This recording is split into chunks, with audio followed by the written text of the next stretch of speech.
Hey everyone, this is John from EastCoastArmory.com, and I'm here today with a project update video for this 1/6 scale radio-controlled Russian T34 85 medium tank.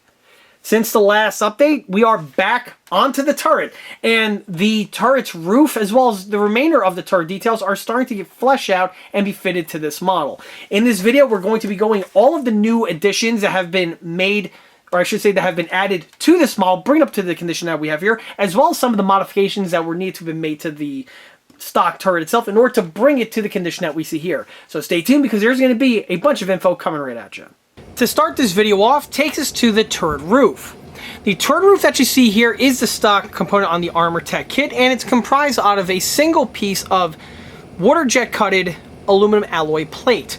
The aluminum alloy is again what Armortek has been using on their kits since I want to say about the 2011 timeframe and forward. This is the type of plate that you would see on all top decks, and in the past they would have been made out of an 1/8 of an inch thick panel of laser cut steel. But these days it's aluminum. It's still an 1/8 of an inch, so it's nice and strong and durable, and it's nice and light. From here, the first step was to delete the fastener location holes. With the way the kit is designed, it's designed to be fastened to the top portion of the turret with the series of fasteners that you see here. Oddly enough, on the real T34 it was very similar to this, where we had a separate top plate made out of rolled steel, as the remainder of the turret was casted. Then they just weld this thing in place, much along the lines you see on the Jumbo, but now I'm digressing. Over here, because of the need of having the turret removable, the fasteners are no longer going to be utilized. So they have been plugged up with the bodywork. At the moment, I use some two-part scuffle epoxy to plug up the bulk of the well, and then red glazing spot putty was used just to take care of the rest. It has been sanded down with some sandpaper. First I did it by hand, and then I lightly hit the whole top, both inner and outer portions, with a palm sander just to make sure everything is nice and flat, but also to give the surface of the metal just a bit of burnishing, which will help with the paint adhesion. As you can see, it was done to both sides, and the palm sander does some really short work of that. From here, I'm going to go ahead and dust everything off, and then it's going to be time to get this into primer, which will then progress to the fun part, which will be to outrig this component here with all the new detail parts that I have on hand. But let's go ahead and get to that. So on the table here, we have the kit supplied turret top roof details, or I should say some of them. What's not going to be shown in this video yet are the loader's hatch and the cupola details, because I got something up my sleeve for that, and that's still in development, but more information on that is to come. Regardless, let's go ahead and start with what we have here on the table. So starting with probably the biggest and heaviest component is in this bubble wrap bag over here, and this is the turret rear air filters. So the T34 is very distinctive of having these two gigantic blower dome sections found on the rear section of the turret roof. And the kit ones here are what you get. So they're both comprised of CNC'd aluminum turnings, and they have their cutouts in the following sections. So when you mount them to the pre-cut hole found on the roof, they sit in nice and flush, and they do have the nice little hollow effect that you see here. The two just butt up against each other like that, and basically what you see is what you get. No more, no less. The next bit of equipment we have is in this bag right here. And this is for the front portion of the turret, and basically it seals off the top portion where the turret makes contact with the mantlet. On the kit one, it's made out of this stamping of aluminum, pre-drilled, just bolts onto the top portion, and you have your detailing all present. Nothing much more to discuss on this. The last bit of details are found in these two Ziploc bags, and these are the top turret periscopes. The T34, just like many other military vehicles, have periscopes found on the roof of the turret, and they are designed to be rotatable. So on the inside, you can pivot left and right and get to see a wider field of view. On the Russian periscopes, they were very distinctive with a certain shape to them. They were shielded all around the sides, which was a good design, and they also had a plate protecting the roof of the periscope from any sort of damage. And the shield that we have here are kit supplied, and they made, again, these CNC'd aluminum turnings. They just drop directly into place, you glue them in, and now you have the basic detailing of the periscope.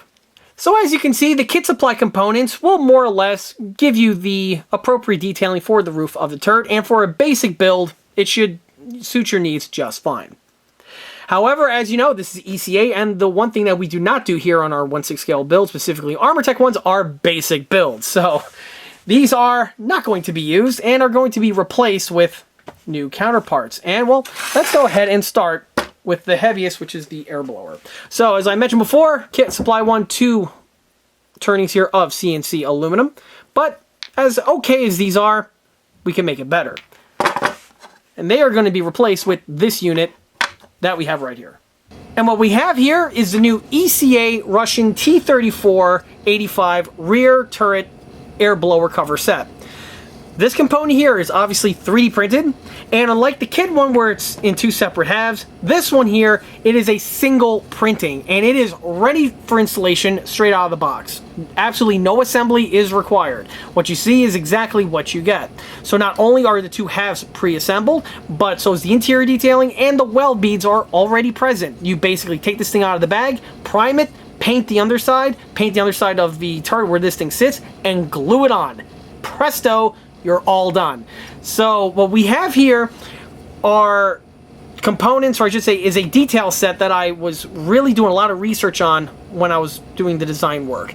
And just like with Sherman's, when it comes to T34 85s, there are lots of different variations of things. And this one that you see here is basically the style that seems to be the most common. So that's the version that I went for this particular build. If the future permits, perhaps I'll look into making the other variants, but for now, this is the one that we have. Starting with the component's geometry, it has the complete dome shape that we have here. In comparison, the Armortek one, it's more flatter on the top.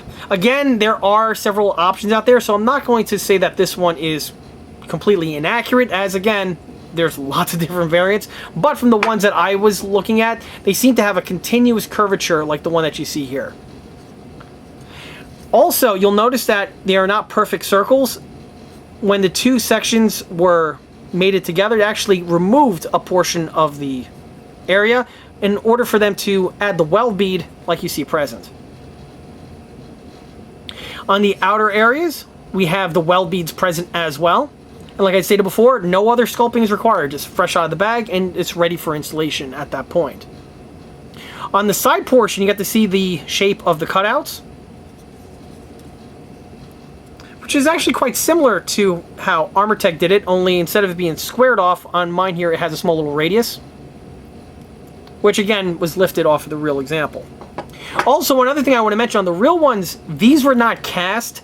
They appear to be steel stamping, so they take some very thick gauge of steel and in some kind of ginormous press, ka-choomp it to the shape that we have of these blowers.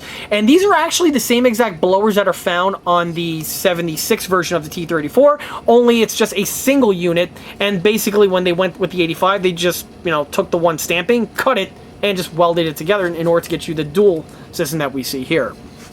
Also, as a side note, on the ECA catalog, I have the single 76mm version present as well, and I believe that was also used on several other Russian tanks, like the KV-1 comes to mind. But regardless, on this one here, you can see it's the 85 variant. So on the inside, as we saw in the Armortek one, it's just basically these 4 areas that are milled out, leaving you for the deep recess, which is great. But on this one here, I went a little bit further by actually rendering it as a hollowed stamping like it would be on the actual unit. And what's interesting to point out is that on the middle section, it's not just hollow, but in order to build up strength, they have a bulkhead. The bulkhead is just a piece of steel plate that's cut into this half-round circle, and then they went ahead and welded it to the area that you see here, and you can see the weld beads sculpted into this section. On the portion where the bulkhead makes contact with the roof, the welds are still present, and they are in this intermittent type pattern like you see here. So this is going to be really cool to see painted and fitted in place. The next component is the front mantlet cover. So as I mentioned before, the kit one is nice in that they give it to you in basically the same format as was done on the real vehicle. Being a steel, or I should say a metal stamping. However, the geometry on the Armortek one, as well as the mounting method, is a little bit different from the actual T34-85. So here you can see the one that I'm going to be utilizing in place. This here is again another new addition to the ECA product line. It is a 3D printed T34-85 mantlet cover. And this one again was lifted off of a real T34 that I was using as reference. As you can see, the component is very different in its overall appearance. So this one here, how it just has the center portion stamped in. On the real version, it was actually a single piece of metal plate. It was bent here on the edge, and then had 2 rigidity braces embossed into these sections right here. On the ECA one, all those details are present, and on the inside, you can actually see the thing is rendered out with the interior bossings present. It's one of those details where, you know, why not? Albeit it's not really that visible, but hey, you know, it's cool to have than not. Also, I went ahead and gave it with the illusion that this piece is actually bent and folded up, which is why we have the 2 radius curves right here on the outside and the in.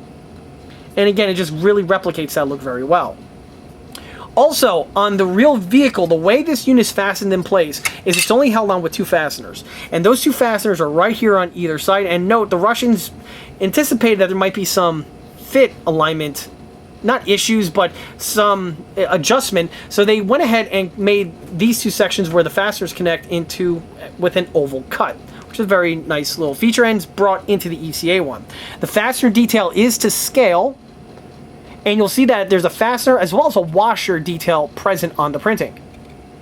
Now, that's just to hold the front section in place. To hold the rear section in place, the vehicle had these clips that were stamped out of thick gauge sheet metal, and then they were welded to the turret itself. And then the way this unit would fit in place is you would just slip this unit under these clips, and then the front gets bolted in place. The clips are going to keep the rear plate, or the rear section of the plate, where it needs to be, and the front is just going to keep it from moving around. And there you go, the piece is now firmly fastened to the vehicle. Because the ECA unit is a 3D print, all of those details I just mentioned are a single printing, so absolutely no assembly is required. I do have some indication points on the bottom over here, which will allow you to drill corresponding marks into the turret if you even want to do that, so that you could just go ahead and secure this in place with some adhesives. The next bit of detailing takes it to the periscopes, and this is a bit of detailing that I had a little bit of fun during the design phase. So here you can see the kit ones out of the box. I already went over their features before, so there's no point rethreading old ground. Impressive. Very nice. And these are the type of periscopes Paul Allen would have on his T34. These are the new Russian periscope sets that are posted on the ECA catalog. The sets comprise of 2 types of parts. We have here standard nylon 3D print, and we also have some HD 3D printed components. So we'll just start with the outside parts. So unlike the Armortek one, where it's a single CNC turning, the ECA one is a multi-part component. So we have here the bottom base, the main mount for the periscope, and we also have the top cover. Not to mention we have something else that I'll mention momentarily. So the bottom base portion has all the appropriate detailing which would be found on the T34 periscope, or I just say the Russian AFV periscopes for that matter. They have the appropriate geometry where they're cut off on the sides, and we have the flange detailing right here with the fastener internally printed on. Then for the well section, you can see that they too are very appropriately detailed and follow the geometry of the real one as close as possible. On the real unit, it was this large steel drum that the middle portion here was then just simply milled out. And I basically incorporated that detailing as well. But the front portion isn't just flat, but there's actually a little slope here, and that detailing, as you can see, is present on the ECA one. The slope itself isn't even just straight, and it actually has a little bow to it, again, as per the real unit that I was using as reference. On the real, or I should say on the inner portion here, we have this cutout, and I'll mention that again as the segment continues. But this leads us now to the top plate, and the top plate on the real unit was distinctive because it was made out of a sheet metal stamping. And it had a very interesting shape to it where it had this visor, or I should say this elevated ramp section integrally stamped in, and then we have the 2 fasteners that secure it in place. All these mentioned details are present on the 3D printing. The unit, by the way, is to scale and does have the appropriate thickness for the sheet metal units found on the actual counterpart. As for the fasteners, these are actually small little slot screws, and hopefully it comes out on camera, but again, the slot screw and even the slot screw washer are all present on the printing. What's also interesting to point out is on the inside, you get to see the inner stamping that we have right here. We have this little lip as the unit will overhang and sit onto the unit as it does on the real counterpart. However, the hat trick is not necessarily with the outside, which is, excellently detailed, but it's also with the inner portion. You see, while I was designing this component, why not also make it able to have some animations to it, which is something that I generally do on my builds. I've done this on American tanks and German tanks as well, where you have the periscope pivot with the use of a servo. Well, with the ECA one, it's designed to work with this from the get-go. We have here 2 of these little clevises that will lock everything in place. We have a small little hole integrally printed on, which will allow you to drill right through the stem, put a metal rod in place, which will lock everything together, and then at this point here, you can go ahead and hook up a servo to any location that, works best for your application. When you patch everything in, when you rotate the servo, this section here will rotate as this component here is plugged onto the roof of the vehicle, and it'll give you the appropriate rotating detailing, which will give the model, again, a little bit more of animation. But the set is not just finished yet. We also have the HD components, which are the periscopes themselves. The periscopes are very unique on Russian AFV. They're very different compared to the ones on American tanks and German tanks with the geometry. It's also with the shape and the cutout here on the lens.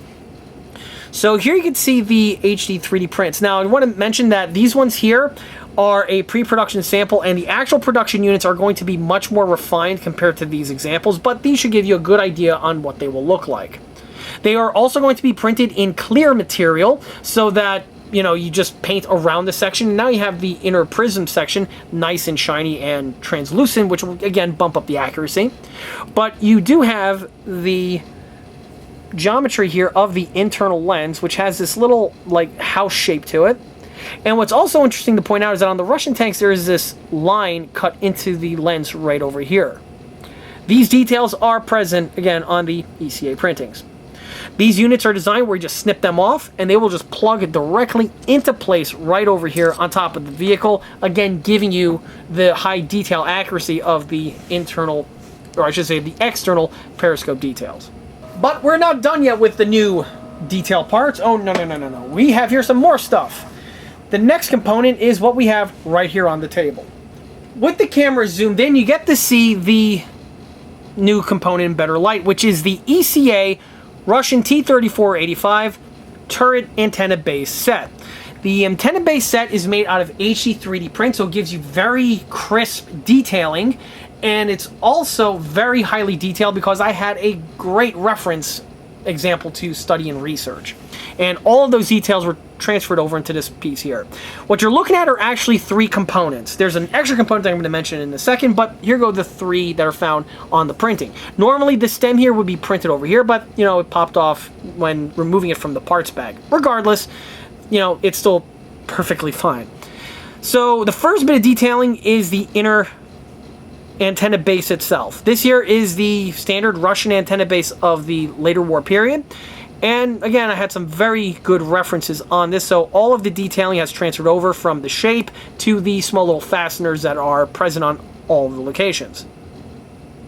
On the top portion, we have this little piece right here. And note it has the 2 little, I guess these are like spring snap things where the antenna were to slip over it, these 2 areas would clip in place. What's not supplied, by the way, is the antenna, and what you see here is just the base itself. But the antenna base mast is fully detailed, again, as per the real example. The next thing that's found on the printing is the protector. Just like with the periscopes, the antenna base had this large sleeve section that was mounted directly over it and welded to the turret. And the detailing here is, again, as per the real example. So we have the weld bead that runs along the bottom portion over here, but in addition to that, you could also see some drainage ports that are found in these 2 locations. It's very similar in function and in design as actually the antenna base protector found on the V100 armored car, but that one's a little bit more refined compared to this one over here, but it's very similar actually with how it's manufactured and how it's actually designed with the cutouts. The only difference is that one's is a complete tube, and this one actually is not. It's a piece of steel that they bend or they roll into the shape here, and then they weld it directly down the center, and you have this pronounced weld bead right over here. The weld bead is also found on the inside, as you can see, and again, once it's fully painted, it will really look nice and sharp. However, the one bit of detailing that's not seen yet on the table is right over here, and that is the steel spring. You see, this is a spring antenna base, much along the lines as you see with the American vehicles with the MP48 and the MP37, but for the Russians, they went with a slightly different approach with it. The antenna base spring itself was much thinner compared to the American counterpart, and was also a little bit thicker. The piece here is designed to have this spring, which is supplied, just slip directly on into place here, and you'll see the assembly momentarily. The last new detail set to mention is not for the turret roof itself, but it's for the turret sides, and that is what we have right here. This here is the new ECA 3D printed T3485 turret detail set. And what this gives you are several of the details that are found on the side portions of the T3485 turret. Starting with the most numerous, which are these components that we have here. These are the lifting lugs, which allow you to hook up the cables via a crane and then lift the entire turret off of the vehicle. The Russian design was the way you see it here, where it's a very simple shape. It's made out of very thick gauge steel, and then it's welded to the side of the turret. All the weld bead detailing and geometry detailing is present on the ECA example. The next components that we have right over here, this is actually a Periscope side port like vision block, and it's found on the turret casting. Normally something like this I would try to render in an HD 3D print for the translucency, but for this one here, we'll just go ahead and paint the gloss black and it'll do the job just fine. As for the piece, this is designed to be fastened to the side of the tank, and then you just blend this in with the other cast texturing that's found on the remainder of the turret, which you'll see what that'll look like as the video goes on.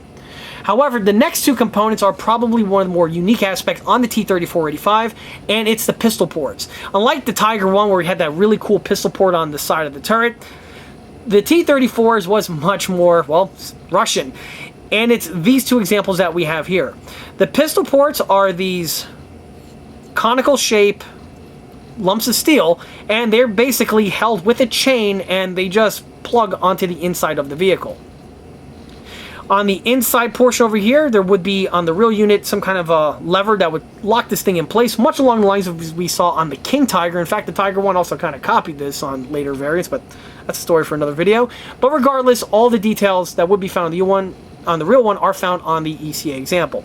So other things to mention besides the geometry down here is the little ribs that we have right over here. These were taken directly off of a real T34 example.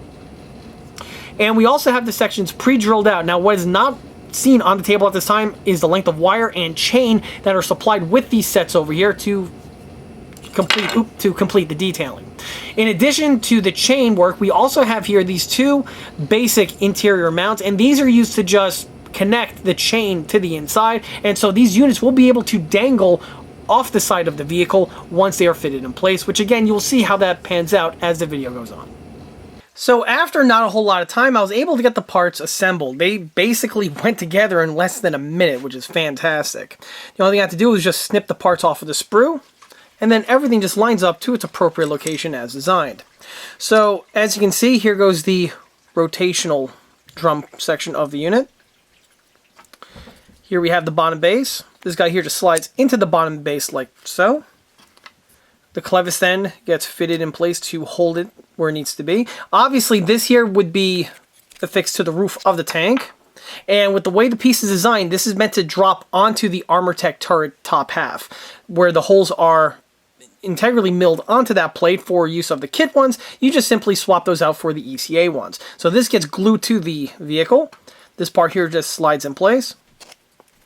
This guy here gets affixed either with adhesives, or like I said before, you could drill a small little hole into this section over here and then lock it in with a piece of wire. And then you can see that the whole unit will be able to pivot very freely.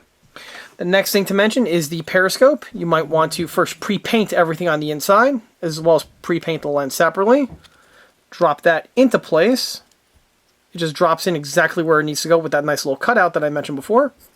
And then finally, the last thing that gets added is the cap. You glue that into its appropriate location, and now you get to see what the final cluster looks like.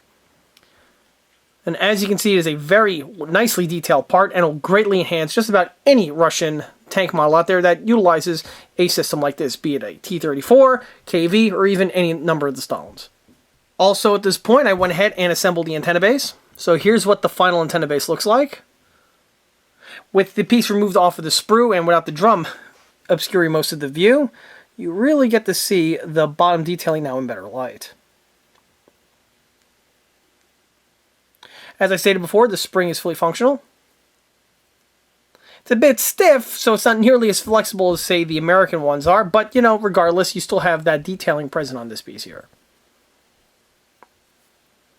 From here, this guy is going to be primed and painted. I am going to be painting with a slightly different color as the rest of the vehicle for the same reasons that I mentioned on my other smaller scale builds. As for the drum, this too is about to be primed. Then once primed, it's going to be located onto the turret and then mounted permanently. So while I was going ahead and installing all of the pieces, like for instance, you can see the lift lugs have already been fitted in place, I noticed something about the turret roof and it caught my eye very quickly. So if we look at a real T34-85 over here, you'll see that the top deck on the turret roof does stick up over the standard casting on the side portion. While on the Armortek kit, you see that it is absolutely flush. So kudos for Armortek with having the machining quality to go ahead and render it in that format. However, this is something that I'm going to enhance by adding a layer of material on top of this one over here, which will give it the appropriate standoff required to better mimic that image. To do that, off camera right now I have my panel of 1/8 inch thick Lexan polycarbonate, and that's what's going to be used to add the extra layer. The polycarb is perfect because it's nice and clear. I can literally just trace everything that needs to be traced out. It cuts like a charm and should be able to be sanded to the appropriate dimensions without any sort of extra problems. So from here, I'm just going to go ahead and do that procedure off camera. Let's cut across to when that has already been accomplished. After a little bit of cutting and shaping, here we have the new skin for the top deck. Just like with all the other times I've had to skin this model, which I think it's probably more than any other build I've done thus far, regardless, I went ahead and scuffed up both the two sections with the palm sander, as well as also the roof for a third time, just to make sure that the surface is nice and prepped, and this type of procedure will actually help the adhesives stick better once they fully cure. At this time here, you'll see that I did not drill out any of the holes for the various bits of equipment, as this is going to be done after the two sections are secured together, and this will make drilling out easier because I just flip it over and I basically just use the metal one, or I should say the metal section, as a jig, and it'll help me clean the holes out in the appropriate place, and it'll prevent any sort of oopsies where, you know, if you try to do it off the piece, you know, you might drill a little bit too much and the pieces don't line up, and now you're in for a little bit more of a complication. But if you do it when it's one piece, obviously it makes the procedure go by a bit easier. So from here, it's time to use the adhesives to get the top and the bottoms glued together, and once that fully sets, it's time to then drill everything out, as well as do some other fine fitting around the edge sections. Regardless, you can see already how the turret is starting to take better shape, and now we have that nice standoff lip present on this section over here, and it's going to look even better once I go ahead and actually sculpt on the weld beads. With the revisions completed on the top deck, this is the final outcome of it. As you can see, it blends in absolutely perfectly now once all the holes were cleaned out, and at this point here, I'm actually ready to start the installation of the various detail components. But before I do, again, I just want to point out, you can see visually just how much more fully fleshed out the model's beginning to look now with this procedure made, as opposed to before with its totally flush top. It seemed like, you know, there was something slightly off. With the plates taken above the deck now, it's definitely starting to have that proper look that we would appreciate on a T34-85. The tasteful thickness of it. Oh my God. Something wrong, Patrick? Before I go ahead and start the application, or I should say the installation of the components, I am going to need to do some quick paint work. That's going to be done to the rear area over here underneath the air blower, as well as the front section over here on the top portion of the mantlet, as well as the under portion here behind the trunnion. Because these are going to be covered up with those details that I referenced before, it's best to go ahead and get the areas painted at this point, as opposed to, you know, installing them and then trying to get the paint work done afterwards. So I'm just going to go ahead, grab the airbrush, mix some paint together, throw it into these areas over here, and once it's dry, we're off to the fun part, which is the component installation. While I'm installing the periscopes, one thing that I do want to mention that I forgot to mention earlier is the parts, of course, are thoroughly primed before painting. The main sections themselves have also been painted with their base coat, as are the undersides of the covers. But one thing I do want to mention is with the masking. With the way the pieces are, the natural 3D printed material has some like lubricity to it, best way to put it, and the pieces will slide and glide on each other very, very well. And this would be inhibited if there's a coat of paint on it. So what I went ahead and did was, on the areas that the two pieces interconnect with, I went ahead and covered it with some masking tape. Once the masking tape is peeled off on both of these sections over here, you will have the material left exposed, and it will not be visible, but it will be making contact with each other, which will again yield for some nice smooth surfaces so that the two can glide on with very minimum effort. With the paint fully set, it's now time to mount on the rear blowers. As you can see, I went ahead and did a little bit of weathering with the airbrush on the interior portion of both the blowers and the top deck for basically why not reasons, and it will just save me time later on when it comes time to finalize and paint the remainder of the model. But from here, I'm just going to go ahead and just glue this guy in place, and we're going to be good to go. With the top roof details fitted in place, it's now time to drill out the section here for the pistol port, and this was a procedure I've been wanting to do now to the turret section since I first assembled it about a year or so ago. And as soon as I began with the turret side revisions that I mentioned in the previous videos, I went ahead and, while I was in my local hardware store, picked up one of these conical shaped bits over here, because the trickiest part of the pistol port is cutting a hole in a conical type fashion. It's not a standard cylindrical type hole. It has a taper to it because the pistol ports are tapered. So this bit over here should be able to drill it out in a tapered form.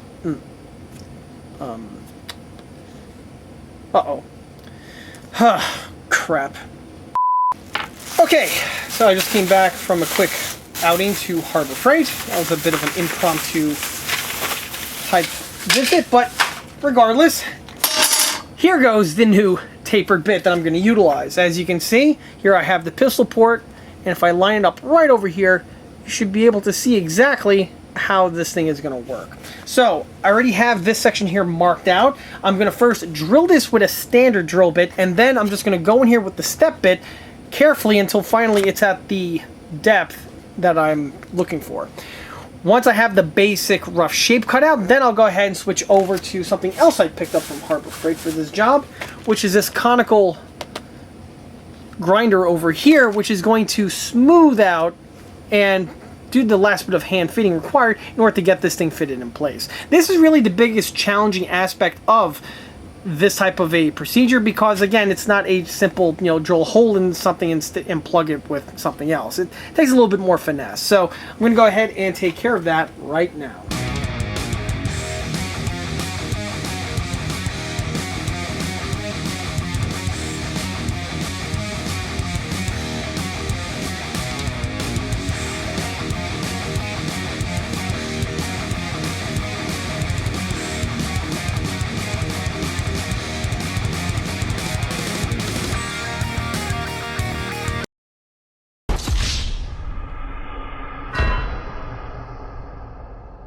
Well, that didn't take too long.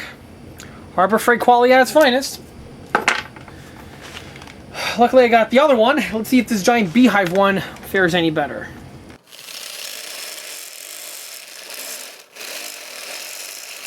So after a few minutes with the beehive bit, I was able to drill it out to the way you see it here. And I have the rough shape of what I need if I try to go in any deeper with the beehive bit, it's just going to make this hole far too large, and it's going to not be beneficial. So from here now, I'm just going to go ahead and just remove the material on the inside.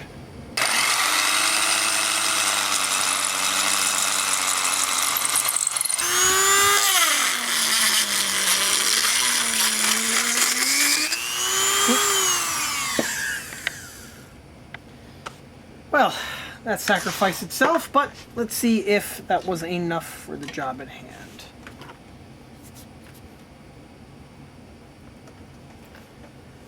Perfect. So, with the expense of 2 bits down, and with the use of a drill and a Dremel, I was still able to cut the conical shape into the metal. Needless to say, this is definitely not a procedure for the faint of heart, but regardless, I was still able to get the job done on this side. From here, I'm going to go ahead and get the reverse side marked up, and then I'll hopefully be able to rinse, wash, and repeat.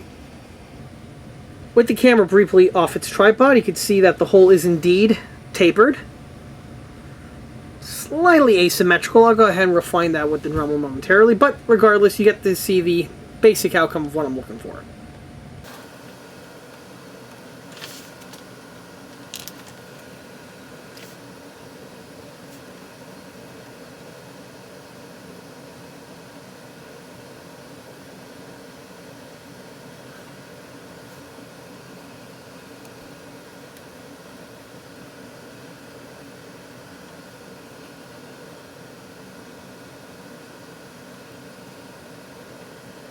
So the drilling on the second pistol port came out much better than the one on the first. I guess, you know, like with everything, it's better the second time around. You get a little bit more experience. But having said that, the procedure was still completed regardless. The piece still pops right out, as you can see. From this point onward, I am going to be drilling 2 more holes on the inside in order to affix the chain retention loops that I mentioned before.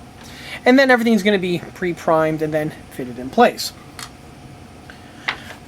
I also went ahead and mounted on the Periscope as we saw before. The hole in this one's not drilled all the way through. I just needed to drill just enough to clear the mounting peg. Then once that was cleared, the piece was super glued in place. And then just, you know, the cast section was blended in with the red putty as I just showed.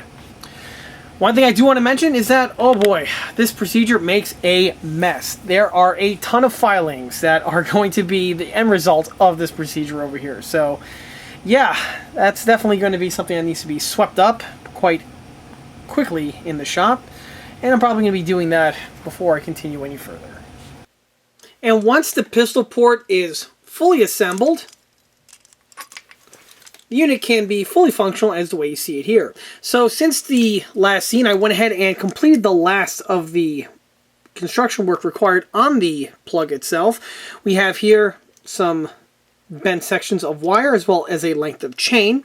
On the inside portion, the unit is currently not yet glued in because, well, I do need to paint everything first, but here you get to see what it looks like. It kind of looks like a really long set of earrings, but here you can see exactly how the unit is designed.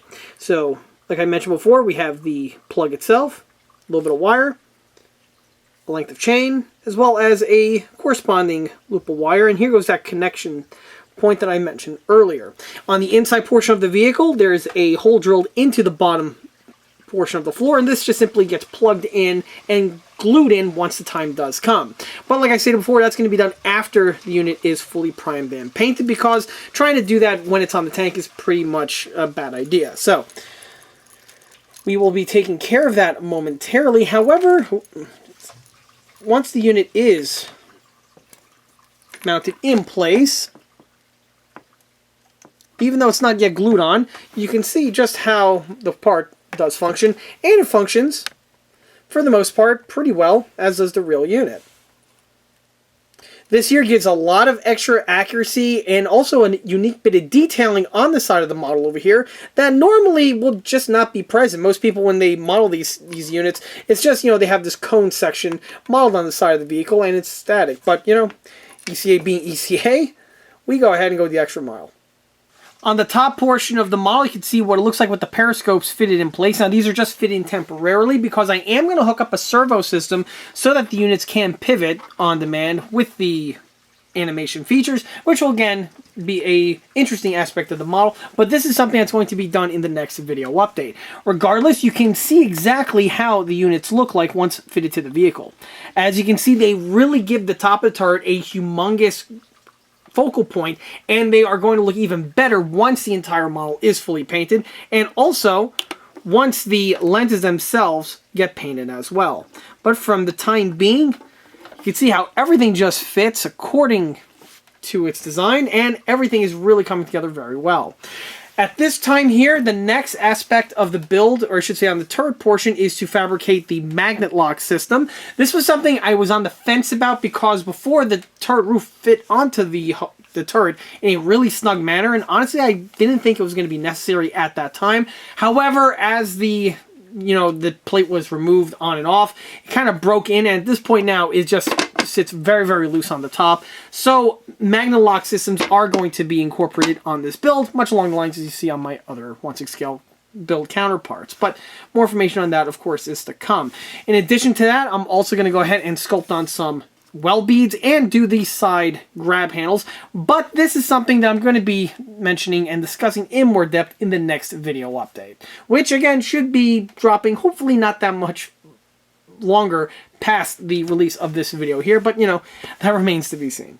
The last thing I also want to mention is with the antenna base mount, which would be located in this section over here, but this is not yet installed onto the model because at this time I would feel more comfortable securing that part after the cupola is fitted in place, because with the way the turret is, the proximity of the antenna base mount and the cupola, not to mention the periscope over here, they kind of need to interact with one another. So that's best done once I have the unit in hand. Then I could go ahead and see and shift around the component as need be to its appropriate location, but that's also going to come in a upcoming video.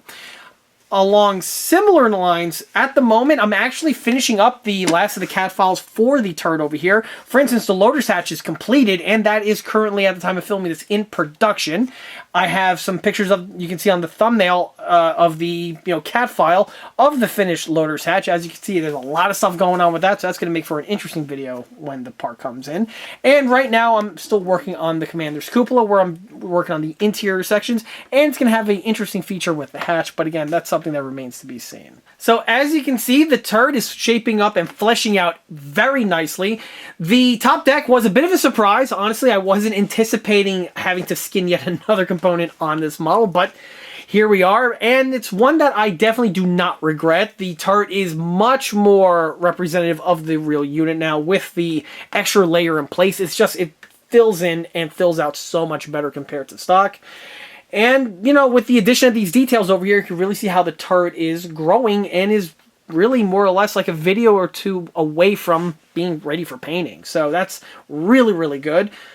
And, I guess that's the perfect place to end this video off. So, if anyone is, by the way, curious, all of the mentioned components are listed on the ECA catalog. They were recently posted, so, if you need to track these components down, they can be found via the link listed in the video description below.